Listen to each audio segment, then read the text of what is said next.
بسم الله الرحمن الرحيم. سبح اسم ربك الأعلى الذي خلق فسوى والذي قدر فهدى والذي أخرج المرعى فجعله غثاء أحوى سنقرئك فلا تنسى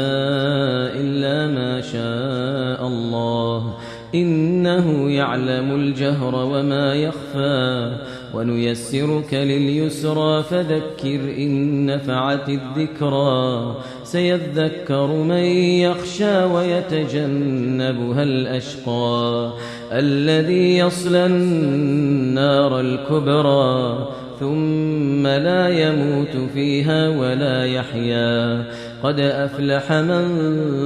تزكى وذكر اسم ربه فصلى بل تؤثرون الحياة الدنيا والآخرة خير